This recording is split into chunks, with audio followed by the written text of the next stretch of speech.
আসসালামু আলাইকুম রহমতুল্লাহি বারাকাতু। তো সর্বপ্রথম ভাইজানের কথাটা শুনে নেন, কি বলতে চাইছে আমিরুল ভাই।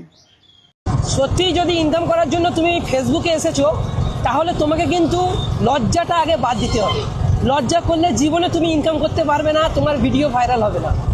কারণ যখন তুমি লজ্জা করবে তখন তুমি লোকের সামনে ভিডিও বানাতে পারবে না, তাই তোমার ইনকামও হবে না। তো প্রথমে তোমাকে লজ্জাটা ছাড়তে হবে। আর যারা এটা ভেবে ভিডিও বানানো বন্ধ করছো যে আমি ভিডিও ছাড়বো, ভিডিওতে যদি ভিউজ না দেয় তাহলে যদি আমার পাড়ার লোক দেখে আমাকে কি বলবে। তো গাইস, তোমার যদি খাওয়া না হয় না, দু মুঠো তোমাকে কেউ খেতে দেবে না। তো কারোর কথায় কান দিও না, তুমি এখনই লেগে যাও সোশ্যাল মিডিয়াতে। সোশ্যাল মিডিয়ার কিন্তু অনেক পাওয়ার। একবার যদি তুমি ভাইরাল হয়ে যাও না গাইস, তুমি এই সোশ্যাল মিডিয়া থেকে এই লাখ লাখ টাকা ইনকাম করবে। তাই বলে তুমি সব কাজ ছেড়ে দিয়ে ভিডিও বানাবে এরকম করো না। প্রথমে তুমি যে কাজ করছো করো, তার সাথে সাথে ভিডিও বানাও পার্ট টাইম। এটাকে তুমি পার্ট টাইম রাখো, মাঝে মধ্যে যখন টাইম পাচ্ছ ভিডিও ছাড়ো। একবার ভিউজ দিতে শুরু করলে তোমার টাকা কে খায়।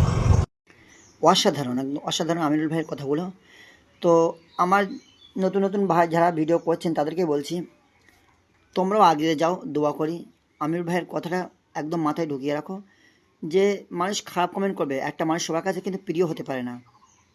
আর তোমার আপনজনের বেশি তোমার খারাপ খারাপ কমেন্ট করবে, কিন্তু আমি ওই ভাইদেরকেও বলছি তোমরা খারাপ কমেন্ট করো না, তোমরাও চেষ্টা নাও এগিয়ে যাওয়ার। তোমরা এখানে একটা ইনকাম সোর্স করো, কোনো প্রবলেম নেই।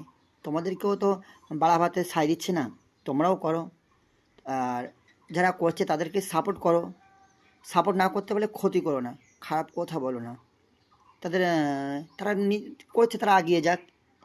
এটা যদি পারো ভালো, তোমরা জানি তোমার সাপোর্ট করবে না, তাহলেও তবু তোমরা খারাপ কমেন্ট করছে, এটা করছো কেন?